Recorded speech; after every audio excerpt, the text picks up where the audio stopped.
Bismillahirrahmanirrahim. Nahmaduhu nusalli ala rasulihil kerim. Amma ba'd. Assalamu alaikum hurmatli Nasihat radiosunun oğucular, jana telekörücüler. Sizlerin nazarınızda İslam jana biz berüsünde qayradan nemen şarafa baktajan Akimovic. Birinciden Allah Taalaga çeksiz maqtolor. Jana Peygamber sallallahu aleyhi ve sellem'e salavat jana salamlar bolsun. Maqto jana salavattan keyin Allah Taala siz bizden uşul vaqtga çeyin qilgan qiraatыбызды, okugan namazыбызды, tutgan orozabızды, bergen sadaqabızды, degeli ar bir qilgan ibadatыбызды толугу менен кабыл кылган болсун. Ошонун негизинде пендечилик кылып, инсандык кылып, билип билбей кылган күнөөлөрүбүздү, чоң кылган жана кичине кылган күнөөлөрүбүздү, ачыктан ачык кылган, ошондой эле жашыруун кылган күнөөлөрдүн бардыгыны түп тамыры менен кечирген болсун. Чындыгында Аллах Таала мээримдүүлөрдүн мээримдүүсү, Аллах Таала ырайымдуулардын ырайымдуусу, Аллах Таала кечиримдүүлөрдүн кечиримдүүсү. Аллах Таала эзелтеден бар, анын башталышы жок. Аллах Таала ар дайым болуучу, анын аягы жок. Аллах Таала тирүү, ал эч качан өлбөйт. Аллах Таала ар дайым туруучу, ал эч качан уктабайт. Аллах Таала ырыскы берүүчү, аны эч ким кайтара албайт. Аллах Таала мына ушундай улуу зат, Аллахтын улуктугу чексиз. Аллах Таала качан, кайсыл убакта, эмнени, кандай каалаган болсо, дал ошондой кыла алат. Аллах Таала кааласа асмандан жамгыр жаадырат, кааласа кар жаадырат, кааласа мөндүр жаадырат, кааласа эч нерсе жаадырбай дагы кое берет. Ушундай улуу болгон Аллах Таала сиз биздерди жок жерден жаратты, кычырган күч берди, акыл эс берди, өңү түс берди, эки дүйнөдө бактылуу болсун деп дин берди. Alhamdulillah, muna oşol din Peygamber sallallahu aleyhi ve sellem'nin ıyık mehneti menen siz bizlerge jetip geldi. Oşol mehnet bugün günü bolup jatat, akırı kıyamatga çeyin bolu örmekçi. Albatta, urmatlı menin Müslüman bir tuğandarım, din bul ar bir adamga mehnet menen gana kelet. Dünya mehnetsiz dağı kele öret. Din gana mehnet menen kelet. Karаңыз, bugün mende telefonum yok desem, bir adam mına sizge belek, mına sizge hadiye dep telefon alıp berip koyuşu mümkün. Mende but kiyimim yok desem, but kiyim alıp gelip berip koyuşu mümkün. Uyda gün soğuk bolatat, uyum soğuk desem, birok kömür dağı alıp gelip koyuşu mümkün. Birok hazır şam bolup kaldı, mende daratım yok desem, maga hiç kim darat alıp gelip beri albaydı. Ova urmat tutuğan, suudu jılulap dayardap gelişi mümkün, kızmat kılışı mümkün, birok daratı hiç kim alıp gelip beri albaydı. Her bir adam namaz okuçun daratı öz alış gerek. Maga soğuk oldan gongo bol men darat ala albayım dey turgan bolsa, anda urmat tutuğan al adam tayamum kılış gerek. Oşonda ele namazdı ar bir adam öz okuş gerek. Men asır okubay kaldım ele dese, sizge hiç bir adam boldu, men asırımdı berem, kıjalat bolboңuz dep ayta albayt. Muna uşul siyaktı urmat tutuğan dinge ar bir adam özü mehnet kılış gerek. Bugün urmat tutuğan uşunday mehnetlerden birösü degele muna uşunday adam balasının ar birösü kıla turgan bugün acılık jana umra turasında söylemekçiyiz. Özgöçe umra turasında söz kılmakçıyız. Andıktan bir saat boyu bizden alıstabastan biz menen birge bolуңуздар. Albatta bizden adattagıdayla tüz efilde WhatsApp numarabız işlep jatat. 0705 96 94 41 0705 96 94 41 WhatsApp numarabız işlep jatat. Uşuğa kızıktırgan sorularыңызды берсеңiz болот. Ova urmat tutuğan talak maselesi bul telefon arkılуу tüz efir arkılуу çeçilbey turgan nerse.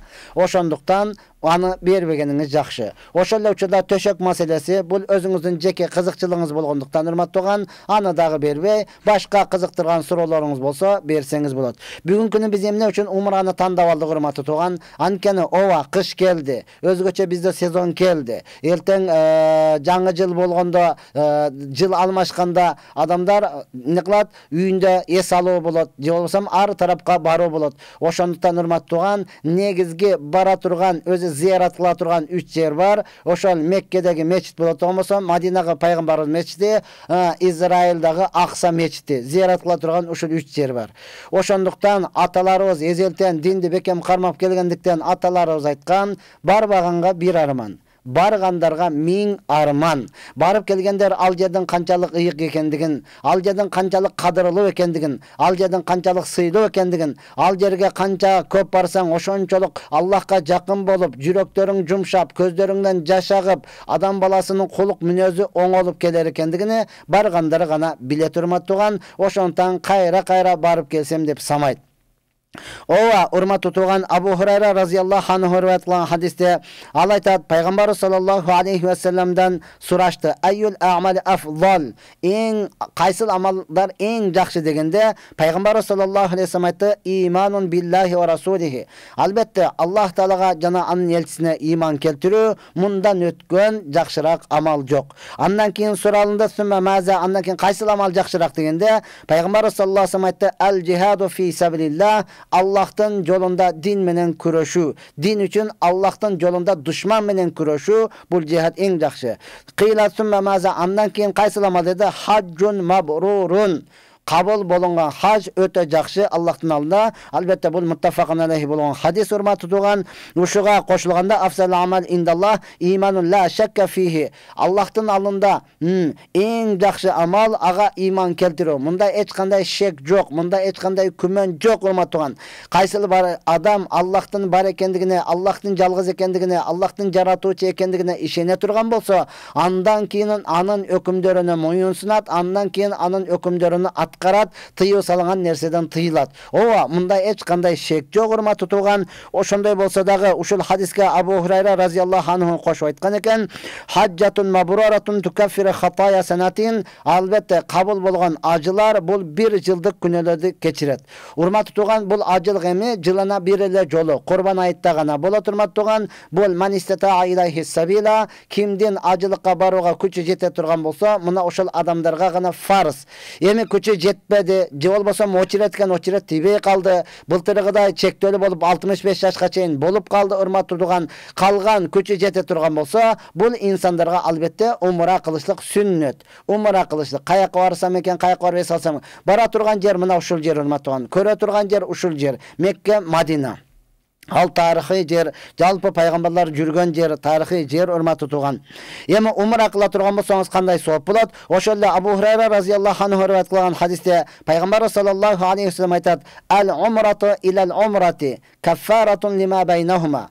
Bir umra kıldınız, emi ikinci umra kılıpgan, umradan keyin dagı bir umra kılışlık, ortasıdagı bardık günölörдү keçiriп öretirmekte.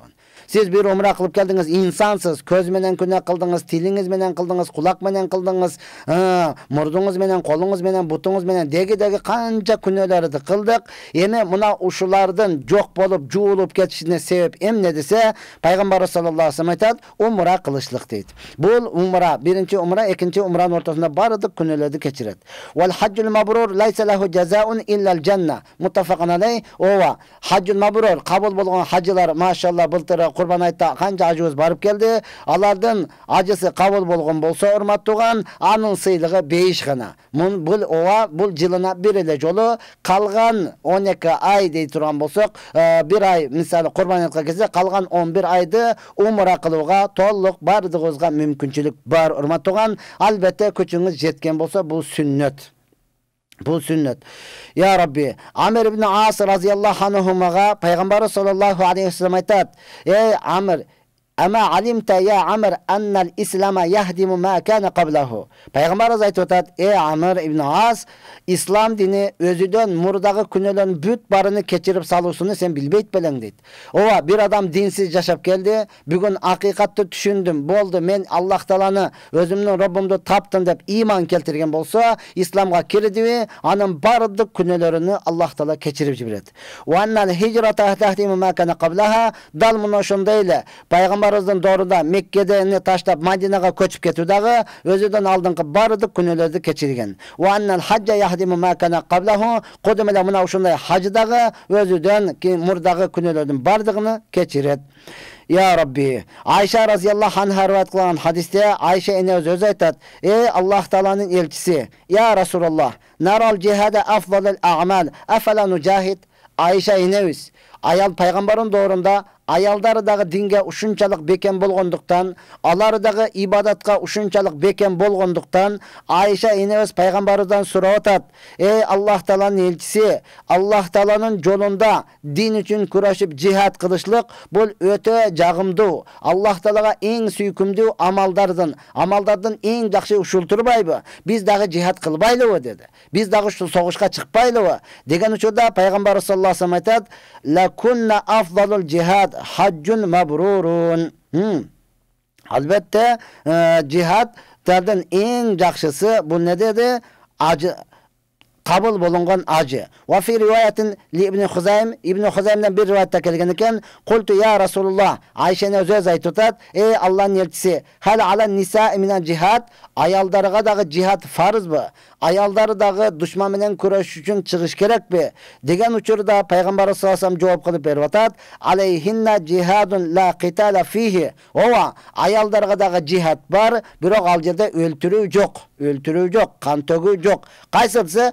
Al haccu vel umratu, acı kılışlık jana umra kılışlık dedi. Urmat tuğan, muna oşondan ova bul amal ayallarga dagı sünnet. Ayallarga dagı bargan turan bolsa, eng yaxşı amallardan cihat bol eseptenilet. Özgöçe eskertip kete turgan nerse, ayal zatı özünün mahramı menen boluş kerek. Mahramı degen söz turmuşka çıkkanga bol boy turgan özünün küyösü bolsun, je olsam özünün bir tuğan akesi, bir tuğan ninisi, je olsam atası, je olsam bir tuğan tayekesi, je olsam atası menen bir tuğan amekisi, ağaları, kıskası mahram degen söz, muna oşolor menen gana barış kerek. Urmatı meni Müslüman bir tuğanlarım. Bu şeriat. Siz kalaysızbı, kalavaysızbı, katlı aytты deysizbі, jumşak aytты deysizbі, tuğra aytты deysizbі, men emes, Peygamber sallallahu aleyhi ve sellem'nin sözü. Negizgile urmat otuğan hakikat söz. Peygamber sallallahu aleyhi ve sellem aytkan, ayal zatı mahramı жоқ 3 gündük safarıga жалgыз çıgıusu bul adal emes degen. Açık aytkanda aram degen ele söz urmatыган. Oşontan siz atayın men umra kılıp keleyin, ıyık jerge barıp keleyin dep jönödüңүzbü, anda şaşbastan mahramыңызды tağıp barыңыз. Sözsüz oşonu menen gana barыңыз. Umra başçı, acı başçı sizge hiç kanday mahram bola albayt urmat otuğan. Oşonduktan insaniyatta aldaşыңız mümkün. Allah'tan hiç kaçan alday albaysız. Siz aram safarga çıkıp alıp barıp ne dep dua kılasız, emne dep tavaf kılasız, emne dep urmat tutuğan Allah'tan soyaysız. Muna oşontan urmatı ayal zatı sizler barsaңыздар öte sonun bulat, burak özkertü mahram menen gana. Muna oşontan urmatı meni Müslüman bir tuğandarım, biz Nasihat Radyosunda 90,9 жыштыгында umra turasında söz kılıp jatabız. Biz menen birge olуңуздар. Ova bizden tüz efilde WhatsApp numeri işlep jatat, 0705 96 94 41 numerimiz işlep jatat. Muna oşuğa kızıktırgan soruğuңuzдар bolsa berseňizder bolat. Abdullah yani İbn Mesud radıyallahu anhu rivayet kılat. Peygamber sallallahu aleyhi ve sellem aytdı. Tabi'u beynel hacci vel umrati, seler acılık menen umranı biri-biriga erişitkile. Bir acıga barıp keldim, bu oldu men barıp kelgen, men acılık farzım büttü deýde jatyrbesten, jok, küçüňiz jetebe, dagın hareket kılıňız, jetpese dagın hareket kılıp dagın baram dep umtulup turup acılıkka barıňız. Jana umraga barıp keldiňizbe, dagın umraga erişitiňiz. Nege? Fa innahuma yanfiyanil faqra ve zunuba. Peygamber sallallahu aleyhi ve sellem deydi, sewe acılık menen umra bul insaniyattan kedeylikti ketiret, jana күнөлөрдү кетирет. Кандай? Пайгамбарыбыз өзү мисал кылып айтып берип атат. Кандай эле от temirden zаңыны, altının, күмүстүн zаңыны, kirini жок кылган сыяктуу эле acı menen umra insaniyаттын kedeyligini, acı menen umra insaniyаттын күнөөсүнүн бардыгын кетирип таптаза кылып жок кылат. وَلَيْسَ لِلْحَجَّةِ الْمَبْرُورَةِ ثَوَابٌ إِلَّا الْجَنَّةِ. Ова дагы пайгамбарыбыз кайтып бекемдеп айтып атат. Кабыл болгон ажынын соогу бейиш гана. Эми урматтуулган, бул ажылык умр бир эле mümkün, жылына bir эле жолу болгондуктан өзгөчө умрага басым жасайбыз. Умрага Пайгамбар саллаллаху алейхи ва саллям айтып атат, кимдин ажысы менен умрасы кабыл болгон болсо, ал адам кедейликти көрбөйт. Kedeylikti көрбөйт. Эми таң кылабыз, динден ушунчалык алыстадыкпы? Же динге анча көңүл бурбай калдыкпы? Айтор ушул умрага келгенде, ажыга келгенде гана акчабызды, чөнтөгүбүздү карап, акчабызды эсептеп өлүп калабыз да. Тойлорду бергенде, улак бергенде, дегеле башка нерсе бергенде, эч нерсенин көзүгө карабастан чачабыз да. Эч нерсенин көзүгө карабастан чачабыз урматтуулган. Анан ажыга келгенде эле канча экен, неге кымбат, былтыр мынча болду делего, умрага келгенде эле неге кымбат, былтыр мынча болду делего, арзандатпайсыңбы? Я Алла. Урматтуу менен мусулман бир туугандарым, албетте сиз Буга канчаны иштете турган болсоңуз, ошончолук эмне кыласыз? Сооуну табасыз, ошончолук деңгээлде сиз кедейликтен кутуласыз. Ооба Ибн Умар разияллаху анху риваят кылып айтат, мен пайгамбар саллаллаху алейхи ва салламдан мындай деп айтып жаткандыгын уктум.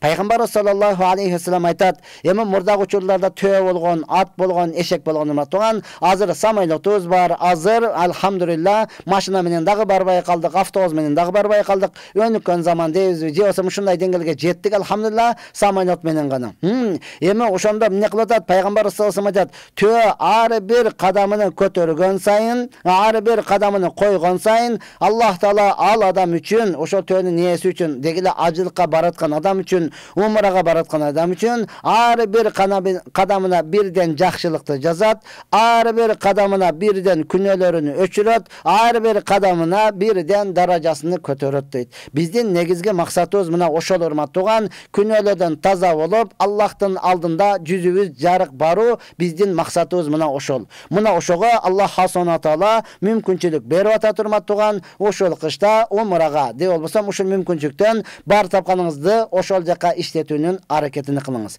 Ооба урматтуу тууган, негизи өзү ажылык үчкө бөлүнөт. Ифрат деп коет, жалгыз эле ажылыклык, киран деп коет, умра менен ажыны кошо кылуу, анан таматту деп коет урматтууган. Биздин өзгөчө Кыргызстан 100% десек деле жаңылышпайбыз, 100% деле киран кылат. Киран деген жеңилирээк, таматтуга барганда эле умрага ниет кылып туруп, ихрам кийет, умраны кылып, чечип коетан кадимки эле өзүнүн кийин кийип, эмне кылат? Ажыга чейин кадимки эле өзүнүн кийими менен жүрөт, бул киран кылат. Таматту деген сөз баргандан баштап ихрам кийет дагы, аны эч качан ажылык бүткөнгө чейин чечпей турматтууган. Ошондон биздикилер мынчалык деңгээлде ибадатка бекем болбогондон көпчүлүгү аж башчылары деле, штаб башчылары деле деги Кыргызстандан мына мен таматту кылып атам деген адамды көрбөйсүң, чынында элечи. Себеби ибадатка ушунчалык алсызбыз. Эми кантсе дагы урматтууган, умра бул жеңил. Ажылыкта дагы, умрада дагы бара турган жериңиз бир эле жер. Ошол ажыда кайсыл жерге бара турган болсоңуз, Меккеге да ошол эле жерге барасыз. Албетте умранын амалдары жеңилирээк болот урматтуу тууган. Мына ошондуктан бул кичине ажылык деп коет, кичине ажылык. Бул чыныгы өтө жихад, же болбосо мээнет кылына турган, акчаңызды сарфта турган жерлер мына ошол. Эми урматтуу тууган, Аллах субхана таала сизге насип кылып барып кала турган болсоңуз, сиз убакытыңызды текке кетирбеңиз. Мекке, Мадина дагы урматтуу тууган жөнөкөй жер эмес. Пайгамбар саллаллаху алейхи ва саллам айткан, кимде ким Мекке менен Мадинада өлө алса өлсүн, кыямат күнү мен шафаат кылам деген. Негизги Мекке менен Мадина ошол жерде барып калып кете турган жер. Бирок аттыңар биздикилер жөнөгөндө эле санаман барып келели. Жөнөгөндө эле санаман бар. Ошол жакта калды, туа кылдым де, кайтып келели депчи. Жок, негизиден чыныгы Аллах Таалага жакын, чыныгы имандуу, чыныгы түшүнгөн адам ошол жерде калууну ниет кылыш керек да. Ал жерде калам деген адам эле кала бербейт. Алла кимди каалаган болсо ошол жерде алып калат урматтуу тууган. Мекке менен Мадинада ар бир жанга каза бар. Ар бир жанга урматтууган жан бар жерде каза бар. Кайсыл жерде болсо дагы өлөсүз. Өлүм бул акыйкат. Бирок ар бирибиз тилешибиз керек. Мен Мекке менен Мадинада калайын, Меккеде же Мадинада калайын деп ошол жакта өлүп калууну, же дегиле ошол жакта жан тапшырууну үмүт кылыш керек. Санаман барып келейин, мен кегиче ана ишти бүтүрүп кой, мен кегиче мананы бүтүрүп кой, уктуңбу дебестен, жок, кетип баратканда бардыгы менен коштошуп, бардыгынан кечирим сурап, бүт туугандарыңыздын бардыгын кечирип, мен ошол жерде калайын деген жакшы ниет. Ушул эң жакшы ниет мына ушул урматтуу турган. Санаман барып келейин деген бул жакшы ниетке кошулбайт. Эң түшүнгөн адамга жакшы ниет, мен барып ошол жакта калайын дешлик, бул эң жакшы ниет болуп эсептелинет урматтуу турган. Албетте, сиздин жүрөгүңүз таза болсо, сиз ошол жерде калууга татыктуу боло турган болсоңуз, ансыз деле жассызбы, карысызбы, оорусузбу, таптазасызбы, ошол жерде калып кетесиз. Ал жерде татыктуу болбосоңуз урматтуу турган, канча давлениясы бар апаларды көрдүк. Ысыкта давлениясы көтөрүлүп кетет, ысыкка чыдабайт дегендер эч нерсени сезбестен, керек болсо бизден дагы жеңил кыймылдап Арафат тоолоруна чыгып, ары басып, бери басып келген адамдарды өз көзүбүз менен көрүп жүрөбүз. Ооба, бул жердин өзүнүн берекети бар. Эми урматтуу турган, биздикилер жазда эч ким барбайт. Өтө биздин өзүбүздө күн ысык болот. Ал жакта өтө 60 градуска чейин ысык болгондон жаздын күнүндө көп деле барбайт. Эсептелүү гана адамдар бар болсо көп барбайт. Мына кыштын күнүндө урматтаган ал жерде 25 градус, 30 градуска чейин жылуу болот. Шилденин күндөрү 15-тен 20-га чейин жылуу болот урматтаган. Мына ошол жер ошондуктан биздикилер көбүрөөк ошол убакытта барат. Ооба, барганда барардан алдың сиз намазыңызды бекемдеп, барардан алдың жок дегенде 3 күнгө даватка чыгып алып, барардан алдың ал жерге барганда кандай дуаларды кылыш керек, ошолорду сурап алып туруп анан бара турган болсоңуз, албетте урматтаган келгенден кийин арманыңыз азыраак болот, келгенден кийин өкүнүчүңүз азыраак болот. Анткени урматтаган ал жерге акчалуулар бара албайт. Мен барам деген бардыгы бара бербейт урматтаган. Аллах Таала кимди каалаган болсо ошол адам гана барат. Аэропорттон, самолеттон калып калган канча адамдарды көрдүк. Бардыгы даяр болуп туруп аэропорттон калып калган канча адамдарды көрдүк урматтаган. Мына ошондуктан бардыгыбыз адал эмгек менен иштеп, ошол жака баруунун аракетин кылабыз урматтаган. Allah Subhanahu Taala kabul kıla turgan bolsa, siz andan keyin hiç kaçan kedeylikti körбөйсүз. Men ar daim aytıp kelem urmattugan, atalarыбыз айткан, баргандарга bir arman, барбаганга bir arman. Hepte barıp kelsem debelçi. Barıp kelgenderge 1000 arman. Öte kıyın. Birödü uzatış, barıp kelgen adam ekinci bir adamdı barıp kelin dep uzatış aeroportta kalıp ketişlik. Bu öte oor nerse da. Ana barıp kelgenler özleri düşüne turmattugan söz menen aytуу kıyın. Arman uşunçalık köp. Özümden bir turgan karın böle dep koyuz. Karın bölüm Ahmadullah degen bölüm var. Maşallah aldaga ayılda batkende Karabaganda imam oşol tayecemdi. Enesini alıp barıp geldi. Men aeroporttan kütüp aldım. Maşallah. Kütüp alıp hoca çıgışı menenle tayecem balasına bölümü aytып атат da. Gördün mü zamzam suda alıp alsaң bolot eken. Ötkörбөйт дейсиң. Tigiledikini ötkörдүk o. Köylü alıp alsaң bolmok eken. Dese alayda jok al ötkörөнү bilgemde men degen ajıba kurma kılmakmın dep biri-biriге kıykırat da. Ana men ayttım bargandarga barbagan beraman, bargandarga 1000 arman degen uşul bolot. Desem bölüm aytат, munun varianты көп eken, men эми түшүндүm депчи. Ооба барып келгенден кийин мына ушундай урматтуу турган, ал жерге өзгөчө барганда замзам судан көбүрөөк ичиш керек. Андай суу ааламда жок урматтууган. Пайгамбар саллаллаху алейхи ва саллям хадисте айткан, "Az-zamzam lima shuriba la", замзам суусу эмне максатта иче турган болсоң, ошону дейт. Ал жерге барып алып Coca-Cola, ал жерге барып Pepsi, ал жерге барып башка суусундактарды ичпестен урматтууган, өзгөчө ошол замзам сууну иче турган болсоңуз, албетте сиз эмне максатта ичип атасыз, ошонун бардыгы ооруп атасызбы, барып ичиңиз. Өтө көп тоюп ичиңиз урматтуу турган. Toyup içiniz.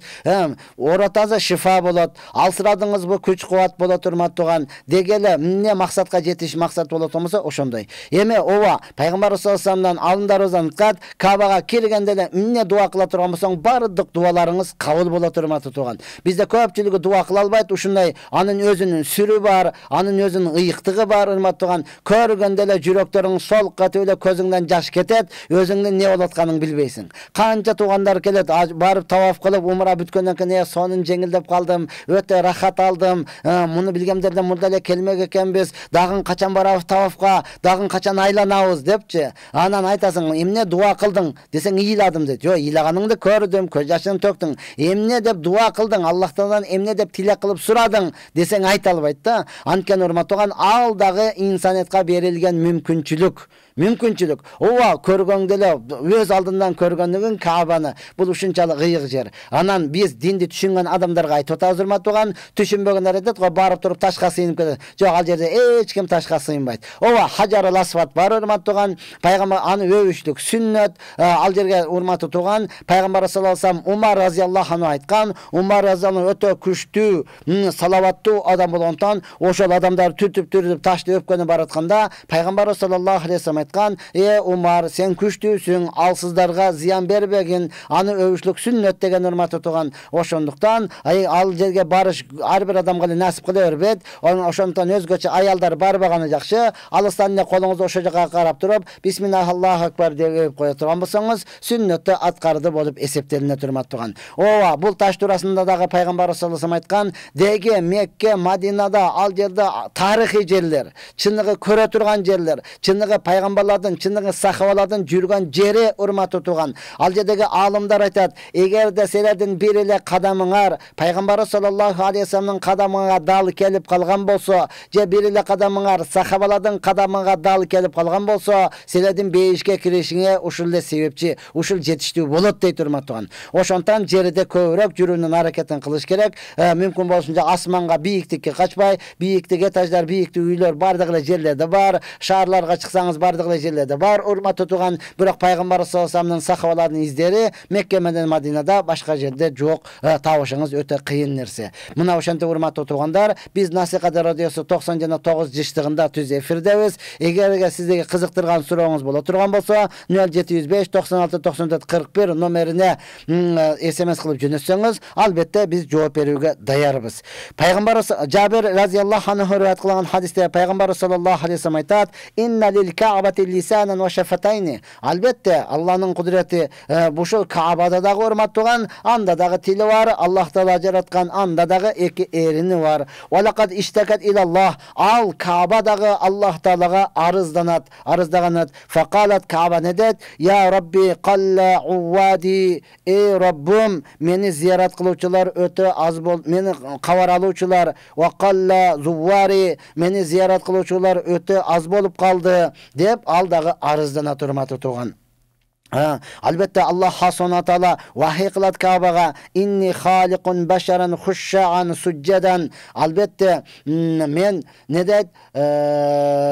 Xaliqun basharan xushshan sujjadan, secde qiluvchi, jana Allah Taaladan qo'rquvchi pendelerdi men jaratqamın. Albatta alar qudumele qanatlı özünün jumurtqasını, tovuq özünün jumurtqasını qanday qoynuga alıp anın jojosun çıkarganda oşaga merimdүүлүк кыла турган болсо, чында эле Аллах Таала айтат, мен сежде кыла турган, корко турган пенделерим бар, ошолор келип туруп сени тавап кылат, ошолор келип сени зиярат кылат, ошолор келип сенин акыңды берет деп Аллах Субханаху Таала вахий кыла турган. Мына ошол инсандардан болууга биз дуа кылышыбыз керек. Бин дагы ошол чында эле канаттуу өзүнүн жумурткасына кандай меримдүүлүк кылып, ошону ачылганга чейин жылуулап жаткан болсо, сиз bizler дагы дал мына ошондой Каабаны барып, зиярат кылып, ал жерде Аллах Тааладан дуа кылып сурай турган болсоңуз, анда не кыла турган, албетте сиздин бардык күнөөлөрүңүз кечирет, жана Аллах Субханаху Таала сизди кедейликтен арылтат. Булга биз иман келтирип, толук ишенип, андан кийин бара турган болсок, урматтуу туган, сөзсүз мына ошол нерселерге, ийгиликтерге жетебиз. Ооба, урматтуу туган, барыштан алдың сиз өзүңүз тил биле турган болсоңуз өтө жакшы, тил билбесеңиз азыр bizde alhamdulillah imamdarыбыз, устаздарыбыз, дегеле алым медресени бүткөн балдарыбыз умра башы болуп туруп не кылат, жөнөп жата турмат туган, ошолордун жакшы өзүңүз ихлас кылган, өзүңүз тандаган, мен ушуну мен барсам деген адамга эртерээк кошулуп туруп, ошону мен барып келиңиз, урматтуу. Барып келиңиз, өзүңүз албетте билбейсиз, барып келе турган болсоңуз көп ибадаттарды кылбай каласыз. Анткени биз Меккеге барган учурда адамдар сурап калды, Кыргызстандан эле барган, пайгамбарыбыздын кабыры каякта деп, Мадинадасы, биз 3 күн болуп келди, көрбөдүк го депчи. Эми кайра Мадинага барышкага барганга туура келе турматыган. Барып алып ошону көрбөй, зиярат кылбай келгендери дагы жок эмес. Ошондуктан бардыгыбыз билген, жакшы бирөөнү кармап туруп, ошону менен барып келүүгө аракет кылайлы. Алла Таала бардыгыбызга насип кылган болсун. Биздин алгачкы сурообуз келип түштү. Биз эми калган убактыбызды иншалла ушуларга жооп берүү менен алектенебиз.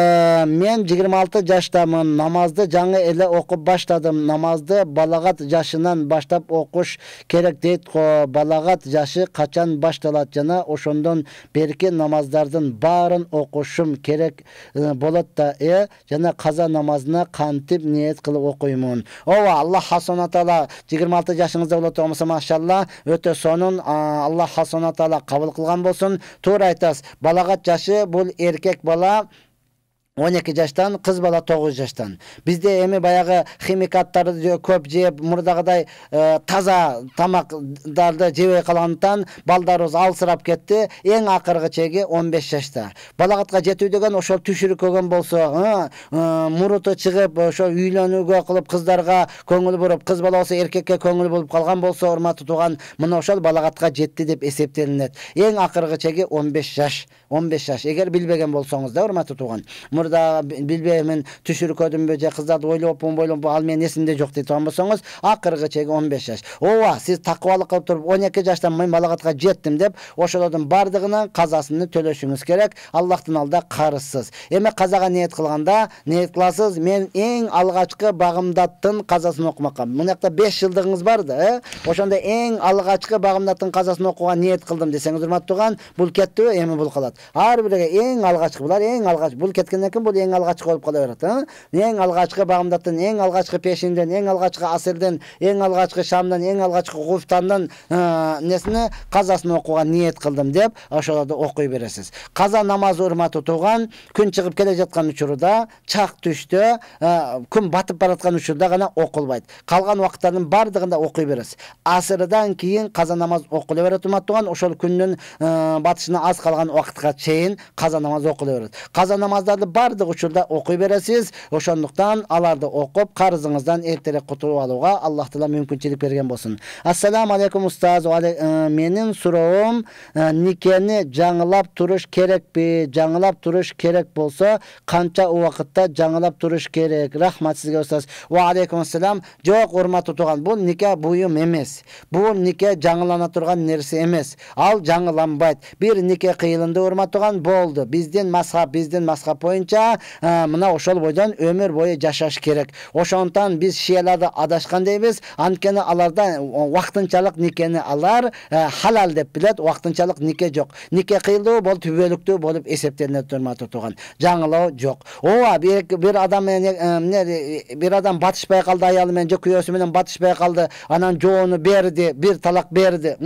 Кайрап көрсө, мындан жакшы адам жок экен, мындан жакшы аял жок экен, кайрадан үйлөнөбүз дейт болсо, ооба, кайрадан турмуш курайлы дейт болсо, ооба, ал эмне кылат? Ошол имамдан сурап туруп, анан ошондо нике кыйлып, экинчи жашоону дагы уланта берет урматтууган. Экинчи, үчүн эки талак берген болсо, мына ошондо кайра нике кыйлып жараса болот. 3 талак берип калды, болду, мындан кийин бүттү деген сөз. Качан ал аял башка бирөөгө турмушка чыгып келгенге чейин бул эркек менен эми кайра жашай албайт деген сөз. Мына ошондуктан урматтуу туугандар, никени жаңылоо боюнча эч кандай ойлонбой койсоңуз боло берет. Ассаламу алейкум таксыр, мен ар нерседен көп чочуй берем. Эмне кылсам болот? Келмени көп айтыңыз. Куранды, аятты көбүрөөк жаттаңыз дагы, бардык жерде ошолорду окуп жүрүңүз. Анткени коркконго кош көрөт деп коет кыргыздачы. Бир коркпагандан кийин мына ушундай. Ооба, бизде жүрөк көтөрө тургандар бар урматтууган. Жүрөгүңүздү көтөрүп алсаңыз дагы, карыган өзгөчө карыган кемпирлер бар, айылдардачы. Ошол көтөрүп коет. Бул шариатка эч кандай каршы келбейт. Жүрөгү түшүп калган болсо мына ушундай. Эмне кылат? Жегенин куса берет, тарак десин деле чочулай берет урматтууган. Мына ошондуктан сиз жүрөгүңүздү кемпирлер болсо көтөрүп алып, же болбосо айылдагы имамыңызга барып туруп, өзүңүзгө дем салдырып, өзгөчө өзүңүз Куранды көбүрөөк окуп, жүргөндө дагы Ихлас, Фалак, Насты окуп жүрө турган болсоңуз, иншалла чочубай каласыз. Ассаламу алейкум устаз, жамааттын даараты бекем болбосо имамга зыяны тиеби? Сөзсүз тият урматтууган. Жамааттын даараты бекем болбосо имамга сөзсүз зыяны тиет. Имамчылык оңой нерсе эмес. Ошол аркаңда канча адам турган болсо, ошонун бардыгынын жүгү. Эгер даараттары жакшы болбосо, сен адаша бересиң. Сен окуп келаткан сүрөңдү таппай каласың. Рүкү кылыш керек болот болсо, рүкү кылбай туруп, эмне кылат? Отуруш керек болсо, отурбай туруп кетесиң. 4 рекатты кылбай 3 рекатта бүтүрүп коюшуң мүмкүн. Же болбосо 4 рекаттан бүтүрбөй 5 рекатка туруп кетишиң мүмкүн. Мына ошондуктан жамааттын даараты жакшы болушлугу бул имамга дагы бир канча күч кубат болот. Адамдар ойлойт, имам антип кетти, имам мынтип кетти. Жок урматтууган, имамдын иши өтө оор иш. Бир адам чын деле ойго келип калды, бир адам имам болушун болуп калыптыр, салласын берсе өтө берем да, биринчи рекатка Фатиха менен таппатты окуп, экинчи рекатка Ихласты окуп койсоң болот экен. Болду, мен деле имам болсо боло берем, мен деле өтө алам дей берген экен. Макул, өтчү деп өткөрүптүр. Эми бул оюн деле не кылып кетет? Биринчи Фатиханы окуганда биринчи рекатка таппатты кошом. Таппатсияда лахаб сүрөсү бар го. Ошону кошом, экинчисине ихласты кошом деп барды өтөтөп чыгса эле сафтарды түгүзгүлө. Таббат дептир да Аллаху акбар дебестен урматтаган элдин жүгү бардыгы караганда не деди? Бул оюндагы зээндеги эле кетти да таббат деп элечи. Мына ошондуктан эмне кылат? Бул имамчылыктагы оңой нерсе эмес. Ошонун бардыгынын жоопкерчилиги бар. Өзгөчө уюган адамдар булар даратты таза толук алып, кийимдерин таза кийип барып, анан имамга толук ихлас кылыштыгы бул жакшы нерсе. Жек көрөсүңбү, сага жага жакпай бары имам урматтаган аркасында турасың да.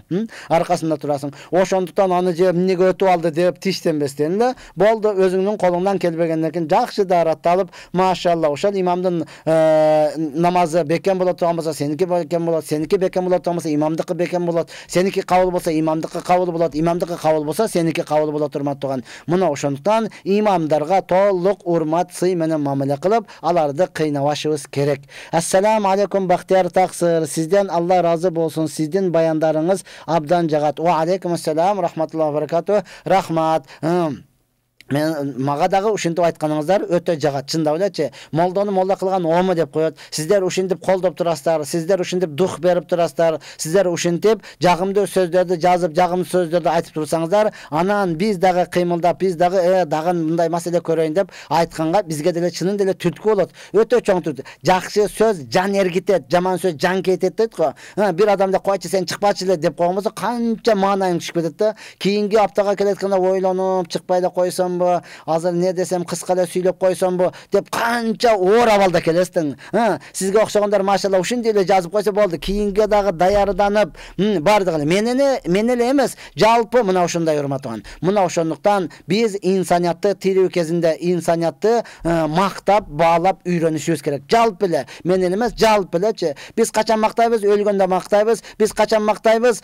Ошол жумуштан кеткенден кийин мактайбыз да. Өлүп калып кандай адам десе жакшы адам эле. Жумуштан кетип ордого башка бирөө келе турган болсо өткөндөгү силер жакшы эле деп анан мактайбыз. Ошону урматтап тургандар, жалпы эле ушул маданиятты киргизип ала турган болсок, ушул маданиятты өзүбүзгө адат кылып ала турган болсок, сөзсүз биз бир канча алдыга жылабыз. Ассаламу алейкум. Чачты краска менен күйгүзүп боесо болобу? Жок, болбойт. Мисла деп кое турматтаган. Аллах Тааланын берген жаратылышын сиз өзгөрткөн болосуз, өтө чоң күнөө болот. Билесизби? Пайгамбар саллаллаху алейхи вассалам дорунда Хамза разияллаху анхуну, Хамза динсиз хинда вахшиге өлтүрүп туруп, кулагыны, мурдуну таза кесип, жүрөгүн алып чайнаганда Пайгамбар саллаллаху алейхи вассалам касам ичкен. Кийинки согушта мен дагы кафирларды ушундай өздөрүнө окшош кылам дегенде, Аллах субхана таала аят түшүргөн. Жок, андай кылбайсың. Тыюу салган урматтуу туган, андай кылбайсың. Бул Аллах Тааланын жаратканын сен өзгөртпөйсүң деген пайгамбарыбыз касамына эмне каффара берип туруп, андай кылган эмес. Дал мына ошондой эле урматтуу туган, Аллах Таала сизге кандай чач берди, ошого шүгүрчүлүк кылыңыз. Кандай түс берди, ошого шүгүрчүлүк кылыңыз. Аллахтын жаратылышын өзгөртпөңүз. Алла Таала сизге ошону каалап бердиби? Сиз ошону менен сулуусуз, сиз ошону менен көрктүүсүз, сиз ошону менен бактылуусуз урматтуу туган. Мына ошондуктан негизи эле күйгүзүп дегеле краска кылганда бул муъмин мусулман имандууларга, өзгөчө намаз окугандарга урматтуу туган болбойт. Себеби ал гусул кылганда дарат өтпөйт, жуунганыңыз өтпөй калат урматтуу. Краска да мына ошондуктан сиздин ибадаттарыңыз текке кетип калат. Бардыгыбыз мындай нерседен сактанышыбыз керек. Ассаламу алейкум устаз. Наристелердин аркасы жок болуп калат. Көрсө төрөлө элегинде шайтан уруп коет экен. Эмне кылсак болот? Наристелердин аркасы жок болуп калат. Бул сурооңузга түшүнбөдүм. Кандай аркасы жок болуп калат? Аркасы көк болуп калат. Көрсө төрөлө элегинде шайтан уруп коет экен. Эмне кылсак болот эте? Машалла. Андан эч кандай коркпойсуз урматтуу туган. Ооба, ошол учурда шайтан уруп коюшу да мүмкүн, же болбосо кичине кысылып калышы дагы мүмкүн. Анда негизи инсан бала төрөлгөндө эң биринчи милдет оң кулагына азан айтылат, сол кулагына комат айтылат. Ооба, молдону апарып айтышыңыз шарт эмес. Өзүнүн атасы айтып койсун.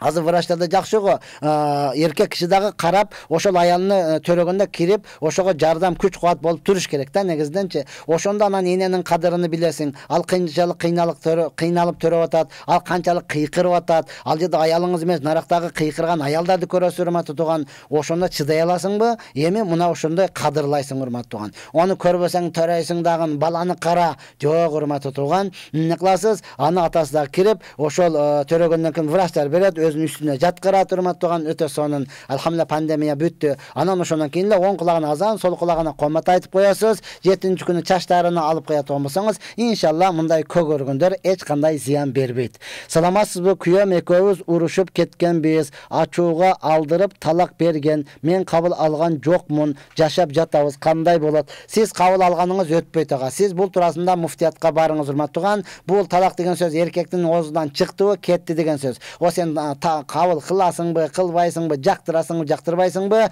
Пайгамбар саллаллаху алейхи вассалам айткан: "Саласун жиддухунна жиддун ва хазлухунна жиддун". 3 нерсе бар, анын тамашасы дагы чын, чыны дагы чын деген урматтуу туган. Мына ошондон бирөөсү талак. Аны тамашалап болбойт. Аны сен кабыл кылдым, кылбадым, анысы өтпөйт. Мен ачууга өтпөйт урматтаган. Ошондон сиздер жашайбыз дейт турган болсоңуздар, муфтиятка барыңыздар. Алысыракта болсоңуз казиятка барып туруп, эркек аял болгон окуяны болгондой кылып айтып берсеңиз, андан кийин кайрадан жашаганга мүмкүнчүлүк боло турган болсо, алар жолуну айтып берет. Ансыз жашоого болбойт, ал ойнош катары болуп калат. Андай нерседен Аллах Таала өзү сактасын. Мен намаз окуй албай жатам, кантем окуйун десем башка нерселер ойго келе берет. Имандуусуз урматтаган, ошо ойго келсе деле барып туруп окуй бериңиз. Дарат алып жай намаздын үстүгө чыксаңыз эле болду, баштаганыңыз мына ошол. Анан ал жака барбай туруп эле окугум келбей атат деп жата берсеңиз, мына ошондой. Өткөндө мен айтып келем го, бирөөгө намаз окуйсуңбу, окубайсыңбы десем, желание жок дейт. Сенде эмес, менде эле жок да желаниячы, менде деле шамга желание жок урматтаган. Алла Таала фарыз кылгандыгы үчүн, анан не кыласың, мажбур барасың дагы ошону окуйсуң. Анан сен ийгиликке жетесиң, анан кийин сенин окуган намазың Жабраил периштенин окуган намазыдан дагы ыйгыраак, жогорураак, сапаттуураак болуп эсептелинет урматтаган. Мына ошондуктан эртерээк баштаңыз. Ассаламу алейкум устаз. Умра ажыга сөзсүз махрам менен барыш керекпи? Жашы 63 жашта, эркек баласы жок. Эркек бала сөзсүз махрам менен барыш керек. Жашы 90га чыккан болсо дагы, урматтуу туган, 90га чыккан болсо дагы, эмне кылыш керек? Эркек баласы жокпу? Бир туугандары бар. Бир туугандары жокпу, урматтуу туган? Өзүнүн бир тууганынын баласы бар, бир тууганын баласы бар. Ошолор менен барып келсин. Сөзсүз махрам менен болуш керек. Махрамсыз барбаса, урматтаган, анда анын сафары адал болбой калат, арам болуп калат. Эми бизде барып келгендер толтура, алар бизге үлгү эмес, урматтуу туган. Алар бизге үлгү эмес. Ошондуктан биз акыйкатта айтып туруп, мына ошол махрамсыз барууну тыюу салып кое турган болсок, анан дуалар кабыл болот. Караңыз, былтыр эле өтө шерменде болдук го, барып алып туруп, махрамы жок аялдар барып алып Жиддада кемеге чыгып алып туруп, ал жакта музыканы коюп бийлеп жүрөт. Бул деген элибизге, жерибизге жакшы рахмат алып келбейт, балким каргыш алып келе турган нерселер, урматтаган. Булар кийин баш көтөрө албай калышыбыз мүмкүн. Силер буяка келип бийлейсиңер да, силердин аялыңар менен ошентип эле жүрө берет да деген жаман нерсе болот. Мына ошондуктан ажы башы менен болуп, ал тартуу менен барып келиш керек, урматтаган. Ал жерге барганда бир башы болбой турган болсо, махрамы жок болсо, ол кандай кылат? Мына ошондуктан махрам менен барыш керек. Ассаламу алейкум устаз, сизден Алла разы болсун. Мен бир ишкана башкарам, иштеткен адамдарым баары аял кишилер, эркек киши аялдарды иштеткен болобу? Боло берет, урматтаган. Сиз дагы аялыңызды кошуп алыңыз. Аялыңызды кошуп алыңыз, урматтаган. Ооба, ишкананы түзүп бере берет. Мында эч кандай шариатка каршы жок. Бирок сиз биротоло алардын арасына кирип, алар менен толугу менен махрам боло албаң да аларгачы. Бардыга кирип эле ахалап күлкүлүү эле, сен андай кылып атасың, мындай кылып атасың дебестен, балким өзүңүздүн аялыңызды же болбосо өзүңүздүн карындашыңызды киргизип, ошо менен чогуу кирип, мындай кылыш керек, мындай кылыш керек деп иштерди көрсөтүп берип койсоңуз боло берет. Ассаламу алейкум устаз, менин жолдошум PUBG oyun keçke oynayıp, bul kumarga aylanıp aram bolabı. Sözsüz aram bolot. Sözsüz aram bolot. Bul oyundan saklanış gerek. Baldarыбыздык saklan. Azı çın dile aytkanda balдар деп койсок, bul ya Allah çoğun kişiler dele ötüp ketkenler toltur eken. Anıçı. Ötkönde taң kaldım. Taң kaldım. Allah saktasın urmattuğan. Ar biriyle oyun namazdın vaktısı ötüp kettiği aramga aylanat urmattuğan. Oşontan namazları okuş gerek. Anan bul oyun menen vaktыңыз bütünley tekke кетти, кыямат күнү жооп бересиз. Салам алейкум, мен намаз окуйм, азыр иш менен болуп окуй албай, үйгө келгенде каза кылып окуп коятам. Кабыл болобу? Кабыл кылуучу Аллах субхана таала өзү, урматтаган, биз эмес. Бирок каза кылганыңыз бул күнөөкөр болуп эсептелинесиз. Хадисте өтө коркунучтуу келген. Бир эле намазды каза кылган адам мынанча жыл азапталат деген, урматтаган. Андай азаптан Аллах таала сактасын. Бул деген сөз анда окубай коет экенмин деген чечим эмес. Балким сиз ошол жумушуңуздан мүмкүнчүлүк табып туруп намазды окуп алыңыз. Эгер чынында эле такыр көнбөй турган жумуш боло турган болсо, анда жумушуңузду алмаштырыңыз. Алхамдулилла, бизде Кыргызстанда бардык тармактарга кирип чыгып атабыз. Бардыгы да окуйм дей турган болсо, башчылары деле, башка диндегилери деле, мисалы орустардын колунда иштегендер бар, намаз окуйм деп таза кылса, ал өзү айтат экен да, намазың болду, окуп албайсыңбы? Тигини жөн койгула, намаз окуп алсын деп туруп, орус башчылары өзү мүмкүнчүлүк түзүп берип атат, урматтаган. Анан сиз кыргыз болсо, имандуу боло турган болсо, ошол жерде мүмкүнчүлүк таппай аткан болсоңуз, балким өзүңүздүн жалкоолугуңуздан болушу мүмкүн. Ассаламу алейкум устаз, күйөөм токол алам деп көп айтат. Эмне дешим керек? Эркек болсоң ачык ал дешиңиз керек. Ала аласыңбы? Мага айтпайла, ал дешиңиз керек. Кайра айтып, мен кулагымды көндүрүп, кайра айтып, мен жүрөгүмдү оорута бербей, шаат алдагы менеке токол алдым деп айт дагы, экөөздү бирдей кара дең. Ошону алгандан кийин эмне кыл, эркек бол деп туруп айтыңыз. Ол бир эле эмес, шарият боюнча төртөөнү алганга уруксат. Төртөөнү алганга уруксат, урматтаган. Анык эркекпи, сизди дагы аны да карай алабы, урматтаган? Алсын, ачык айтып алсын да. Анан жашыроону алып алып, бизде баягы кыса берген сайын, эмне кылат, маналардан чыгып кете берет да. Аны өзүнчө эле кысып, бекем кармашым керек деп телефонуну текшере берген менен, жок, бул инсаният, бул инсан, эшек эмес, уру минип алсаң кете бере турган. Бул айбан эмес, бир жерге камап койсоң болду дей турган. Бул андай эмес, бул инсан, бул түлкүнүн түлкүсү, урматтаган. Ошондон шарият уруксат берген нерсени өз эркине коюп туруп, алга деп туруп, мен жардам берейин деп турган болсоңуз, чыныгы эркек болсо алат, болбосом эмне кылат, урматтууган, шалпыйып, экинчи айтпай турган болуп калып калат. Ассаламу алейкум устаз, илим алып жатам. Алхамдулилла, бирок бир аз кызыгуум жок болуп жатат. Илим алууга кызыгууну кантип бекемдесек болот? Ооба, урматтууган, илим бул жөнөкөй нерсе эмес. Илим бул ийне менен кудук казгандай. Кээде мына ушундай ыйлап мен баары алышым керек деп медресеге балдар келет. Эмне месте калбасаң босого да жатып болсо дагы дейт, 10 күндөн кийин эле анан мен адашыппын дегендер бар да. Мына ошондон пайгамбарыбыз айткан, ликули шейин афат. Бардык нерсенин апаты бар. Илимдики толтура апат. Андай болуш үчүн, урматтаган, сиз неме астагфирулланы көп айтышыңыз керек. Илимди эмне кылышыңыз керек, урматтаган, өзүңүз аракет кылып туруп, мурдагы устаздар канчалык кыйналган, аны окушуңуз керек. Чынында эле сизге таргып керек, кызыктыруу керек, урматтаган. Илим ала турган болсоңуз, сөзүңүз жүзүңүз жарык болот. Илимди бир эле бап үйрөнө турган болсоңуз, ал 100 рекет намаз окуган, нафил намаз окугандан жакшыраак болот. Кээ бир уятта 1000 рекеттен жакшыраак болот, урматтаган. Мына ошондон баштадыңызбы, акырга чейин чыгуунун аракетин кылыңыз. Ооба, инсан кээде ошондой болуп калат. Анан бир ротоло ошого кирип албастан, ойной турган учурда ойноңуз, күлө турган учурда күлүңүз, денеге дагы рахат берип туруңуз. Анан китеп окуй турган учурда китепти ачып туруп окусаңыз, иншалла илим алышлык Алла таала кимге жеңил кылган болсо, өтө жеңил, өтө рахат. Пайгамбарыбыз айткан, эки адам эч качан тойбойт. Илим алган илимге тойбойт, дүйнө алган дүйнөгө тойбойт. Бай байлыкка тойбойт. Бирок экөө тең барабар болбойт. Илим алган күндөн күнгө Аллага жакындай берет, ал эме дүйнө кууган күндөн күнгө Аллахтан алыстай берет. Ошондон бардыгыбызды Аллах таала илим алуучулардан кылсын. Ассаламу алейкум устаз, жакында кыздуу болдум. Чачын алганда канча грамм болсо ошого карап садака бериш керек экен. Кимге берсем болот? Өзүңүздүн жакын тууганыңызга бериңиз, бир туугандарыңызга бериңиз. Алардын колдо бардыгы жакшы эле деп атамса, кошуналарыңызга бериңиз. Мына ошол болсом медреседе окуп жаткан талаба илимдерге бериңиз. Анан бизде чынында эле жакшы суроо бердиңиз.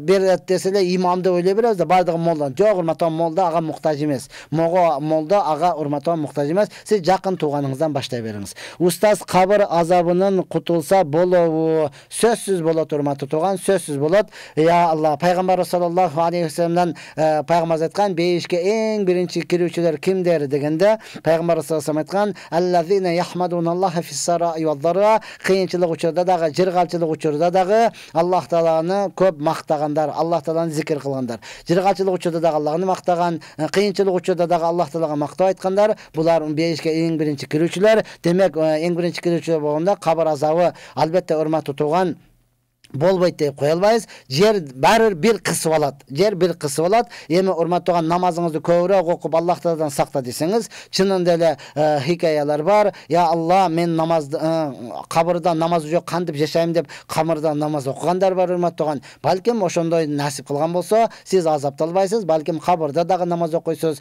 кабырда дагы сиз жалгыз болбойсуз. Балким шерик менен болосуз. Аллах Таала бардыгыбызга насип кылган болсун. Ассаламу алейкум устаз, намазды кантип баштоо керек? Намазда жаңылып кетирип алсам эч нерсе болбойбу? Жок, урматтаган, намазда сиз бир имам алдыга барсаңыз, намазда жаңылып алса, унуткандык жаңылуу саждасы бар. Бир тарабыңызга жалгыз болсаңыз, эки тарапка сажда кылып туруп, кайрадан толуктап койсоңуз болот. Ошону урматтаган канчалык билесиз? Жай намазда салават ошону баштасаңыз, эркек адам болсоңуз, мечитке барсаңыз, уялбай сурай бериң. Бизде жакшы сөз бар. Уялбай сураган аалым, уялып сураган өзүгө залым дейт. Барып мен жаңы баштадым, мен намазымды карап койчу деп окуйсуз. Макулбу? Барастан намаздан башка вакытта эле барсаңыз, даватчылар болгон болушу мүмкүн, адамдар болот. Тышыңыздан эле окуу эле. Пешинде тышыңыздан окуу эле, мен ушунду окуп атам, туурабы текшерип бериңиз десеңиз, бардыгы кызыгуу менен текшерип берет. Ошентип үйрөнүп аласыз. Эртең менен намазды эле окуй берсе болобу? Эртең мененки намазды эле окуй берсе болобу?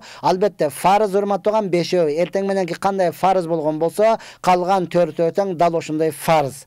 Жоктон көрө жогору деген сөз урматтаган, багымдатты бекем окуй берсеңиз, калгандагы ошого кошуп кетесиз. Аны окуңуз, алдагы фарыз. Караң, күнүгө бирөөгө 5000 сом беришиңиз керек да, карызсыз. Ошон 1000 сом эле берип туруп берсеңиз, биякта 4000ден болгондо канча карызыңыз көбөйүп кетип атат да. Ошондон урматтаган, бардык карызны төлөгөнгө аракет кылыңыз. Өмүрүндө бир жолу дагы умрага бара албай калса эмне болот? Эч нерсе болбойт. Эч нерсе болбойт. Урматтаган, бул сүннөт нерсе, сүннөт. Албетте дуа кылыш керек. Лаббайк Аллахны бул жерде айтканда да көп. Лаббайк Аллахумма лаббайк, лаббайк ла шарика лак, лаббайк иннал хамда ван ни'мата вал мулка ла шарика лак. Бул жакта да көп айтып жүрсөңүз, Аллах Субхана таала иншалла барганга насип кылат. Бул акча менен бара албайт адам баласы. Мен акчам жокта акчам болгондо барат элем, мен колумда жокта колумда жок болгондо барат элем, бар болгондо барат элем. Жок, урматтаган, эбептен себеп болуп барып калыштыңыз, бул эч кандай таң калыштуу нерсе эмес. Байлыгы бар болуп туруп ажыга барбай калса, анда бул фарыз аткарбаган болот, бул инсан күнөөкөр болот. Анан өмүрүндө мүмкүнчүлүгү болбой, умра кыла албай өтүп кетсе эч нерсе болбойт. Калган намаздарды, 5 убакыт намазды окуп, орозосун кармап, бул жактагы ибадаттарды кыла берсин. Иншалла бул дагы бактылуу боло алат. Устаз, каза намазы болсо имамдыкка өссө болобу? Боло берет, ооба, боло берет. Анан мүмкүн болушунча ошо казаларыны топтосун. Бул казасы болсо өтпөсүн деген эч кандай шариатта тыюу жок. Мына ошентип урматтуу туугандар, биздин ассаламу алейкум устаз, кече бир күйөөм менен урушуп калып, жини келип, өзүн башкара албай 3 талак берип койду. Эми эмне болот? Ортобузда бала бар, жол жобосун айтыңызчы устаз. Жобосу эле муфтиятка барасыз, күйөөңүздү ээрчитип барасыз, жол жобосун ошол жерден толук айтып берет. Ишенбедим, печат басып бер десеңиз, печат басып, кагазга жазып, колуңузга карматып коет. Ошол жака барасыз, бул жерден бул маселе чечилбейт, урматтуу. Таксырым кыздуу болдум, дуа кылып коюңузчу. Машалла. Кыз Алланын рахматы, уул Алланын ниъматы. Ниъматка караганда рахмат жогору турат, урматтаган. Алла өмүрүнө береке берсин. Алла Субхана таала кызыңызды ошол Хадича энебиздей, Фатима, Айша энебиздей таква инсандардан кылсын. Машалла. Кыз келгенде ушунчалык кубаныш керек. Анткени сиздин үйүңүзгө Алланын рахматы келди. Уул биздикилер көбүнчө эркек болсун деп берет. Эркек ниъмат бул. Кыз болсо Алланын рахматы андан жогору турат, урматтаган. Пайгамбар саллаллаху алейхи айткан, ким 3 кызыны дин менен тарбиялап жакшы жерге бере турган болсо, ал адамдын бейишке кириши важип, бейишке кириши милдет деген сөз, урматтаган. Ошондон бул кызыңыз сизди ошол бейишке алып кире турган кыздардын катарында болсун. Ассаламу алейкум, умра менен ажынын кандай айырмасы бар? Умра бул сүннөт, Acı bul farz. Acılık bul Kurban ayet günü gana bulut. Kurban ayette gana bulut. Umura kalgan bardık vakıtları da bulut urmatuğun. Kalan eken bayda. Acılık özgöçe bir vakitka baylangan. Acılık özgöçe bir vakitka baylangan. Umura baylangan emes urmatuğun bardı vakitta. Ekonin ten bara turgan jeri bir ele jer. Acılık bul baylarga gana farz. Kedelerge farz emes. Umura jalpı insaniyatga sünnet. Baylığı bar bu jok bu urmatuğun. Bularga sünnet. Ayırması mına şunda turat. Assalamu alaikum ustaz. Kız balalı boldum. Atını emne koysun bolot. Atını va maşallah. Rahime koyun. Diyorsam Hadice koyunuz. Ayşe koyunuz. Zeynep koyunuz. Mına uşul atlardan kimisi Halime, Sumayya koyunuz. Asiya dep koysanız bolot. Asiya bul alif menen. Ayın menen emas. Ayın menen bolup Asiya bolganda urmatuğan bul toң moyun bolup kalat. Oşondan kebirolar Asiya dep koydumu da orup atat. Asiya dep koydumu da bul jaman at dep atat. Jok bul alif menen bolganda urmatuğan Asiya enebis kadimkide Firavun'dan ayalı maşallah Musa aleyhisselamga iman keltirgen mına oşol Asiya enebis. Assalamu alaikum. Bağımdatты keçigip okusa sünnet okulavı. Eğer peşinge kun çıkkandan keyin okusanız ova peşinge çeyin sünnetin okuysunuz. Peşinden keyin urmatuğan peşinge çeyin okuy albay kaldınız mı? Anda farzını okuysunuz. Albatta kebir alımlar aytat sünnetin okuştagı sünnet deyit. Kazasın sünnetin kazasını okuştagı sünnet deyit. Anan negizden bizde adat boyunca farzlarının gana kazası okulat, sünnetlerdi okulbay kalat. Assalamu alaikum ustaz.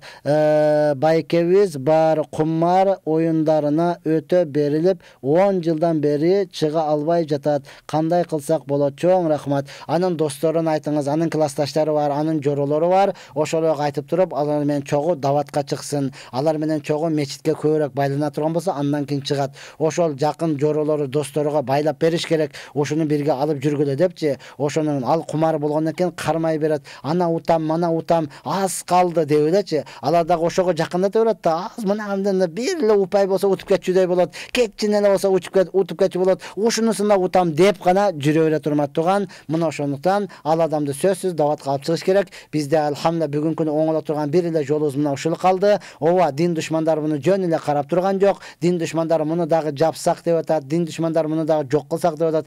Бул пайгамбарлык иши урмат турган. Муну пайгамбарлар кылып келген. Пайгамбарлар сахабалар кылып келген. Эгерде мындан дагы жакшыраак иш болсо, Аллах Таала ошол пайгамбарларга берет эле. Эң жакшы иш мына ушул дават иши экен. Ошондон Аллах Таала Кур'ан-ы Каримде ачык айтат: "Мен daa ilallohi wa amila salihan wa qala innani minal muslimin." Адамдарды жакшылыкка чакырып, өзү дагы ошол жакшы ишти кылып, "Мана мен мусулманмын" деп айткан адамдан жакшыраак сүйлөөчү ким бар дейт. Аллах Таала өзү айтып атат: "Ушундан дагы жакшыраак сүйлөөчү ким бар? Ушундан дагы аратырың, ушундан дагы чеченирээк, ушундан дагы жакшыраак сүйлөй турган ким бар? Эч ким жок да." Адамдарды жакшылыкка чакырып, өзү дагы жакшы иштерди кылып, "Мана мен мусулманмын" деп айткан адамдан жакшыраак сүйлөөчү Аллахтын алдында эч ким жок. 1000 чечен болуп кетсин, 1000 эл колдоп жиберсин, 1000 ушунчалык аратыр болуп кетсин, бир сөзүнү экинчи кайталабастан башка сөздөр менен айтып берсин, мындай жакшы адам Аллахтын алдында боло албайт, урматтуу туган. Мына ошондон бул амалды бардыгыбыз кадырлап калышыбыз керек. Ассаламу алейкум устаз, каза намаздын сүннөтү окулабы деп азыр айтты. Урматтуу туган, окушуңуз жок, бизде фарзы гана окулат, сүннөтү окулбайт. Ассаламу алейкум таксир. Мындан 5-6 жыл мурун Россияда жүргөндө бир орустан 500 рубль карыз болуп калганмын. Өзүм Кыргызстандамын. Кандай кутулсам болот? Ошонун номерин табыңыз дагы, урматтуу туган. Же болбосо башка адамдарды жөнөтүп туруп, ушундай адам эле деп, ошонун адресин эптеп издеп табып, Facebook'tanбы, Instagram'danбы, каяктан болсо дагы табастан бересиз, анан кутуласыз, урматтуу туган. Себеби бул боюнча өтө коркунучтуу сөздөр бар. Акыр кыяматта бул карыз болуп калып кетет болсо, сиздин иманыңызды сурайт. Анда иманы жок да, ал дозокко кетип атат, урматтуу. Ошондон иманыңды бер деп сурайт. Бул инсан менен инсандын ортосундагы карызды Аллах Таала кечирбейт. Аллах Таала пенде менен өзүнүн ортосундагыны кааласа кечирет, кааласа кечирбейт, урматтуу туган. Ошондуктан ушундай динсиздерден өзгөчө карыз алууга жалп эле карыздан бардыгыбыз коркушубуз керек. Анткени Пайgambarыбыз корккон, эгер карз алдыңызбы, эч нерсе эмес урматтаган, эртерээк төлөп коюунун аракетин кылыш керек. Кайненем арак ичет, кыйкырып, бакырып 10 күндөн ашык запойдо жатат, дары ичирсе түкүрүп салат. Күйөм экөөбүз жүрөктөрүбүз сыгылып кетти дейт. Бул сиз үчүн болгон өтө чоң сыноо. Ооба. Арак бардык жаман иштин башаты. Сизди дагы сыгат, күйөөңүздү сагат, күйөөңүз же сизди дей албайт, же апасыны дей албайт, анан жакшы апаны башка бирөө бере албайт. Мына ошондой сиздер үчүн өтө чоң сыноо. Муну бардык врачтарга айтып көрүңүз. 10 күндөн кийин запойдон чыгып эптеп чыккандан кийин аны даватка алып чыксын, күйөөңүзгө айтыңыз, Аллахын жолуга алып чыксын, ошол намаз окуган аялдарга коссун. Демек күйөөңүз боло турган болсо анын жаштыгы калган жок, урматтаган. Сиздер үчүн өтө чоң сыноо экен. Сабыр кылыңыз, урматтаган. Сабыр кылыңыз. Ата-энени урматтайбыз, сыйлаштык сиздердин милдетиңиз. Ал кандай жаман акыбалда болсо дагы. Мына ошентип урматтуу менин мусулман бир туугандарым, биз Насихат радиосунда 90 жана 9 жыштыгында умра туурасында түз эфирде болдук. Кудай буйрса акырда айтарым, биз декабрдын 4-үндө мен иншалла умрага мен дагы жөнөп атам. Алла насип кылган болсо 40 эле адам менен ашыкча ала албайбыз, урматтаган. Туура түшүнүңүздөр. Менин дагы бир эле башым бар. Автобуста ошончо эле күчүм жетет, урматтаган. 200-300 алып туруп, анан аларга же бир фазилетин айта албай, аларга мен жетише албай, алардын ибадаты дагы толук болбой калыштан корккондугубуз үчүн биз ошол иншалла умрага 40 адам менен гана кетип баратабыз. 40 адам ашыкчаны ала албайбыз. Башка умрачылар толтура, ошолор менен барсаңыздар болот, урматтаган. Азырынча бизде мүмкүнчүлүк орун бар. Ошого иншалла насип кылган болсо чогуу барууга ниет кылайлы. Ва ахири давана алхамдулиллахи раббил аламин. Я Rabbi, айтылган сөздөргө амал кылышка толук жардам берген. Бардык муъмин мусулмандарды умрага, ажылыкка барып келип зыярат кылыштарын насип кылган. Тапкан жыйгандарын Аллахым умра, ажылыкка, мечитке, медресеге, жетим жесирге иштешин насип кылган. Раббана атина фид дунья хасана ва фил ахирати хасана ва кина азабан нар би рахматика я архамар рахимин. Ассаламу алейкум ва рахматуллахи ва баракатух.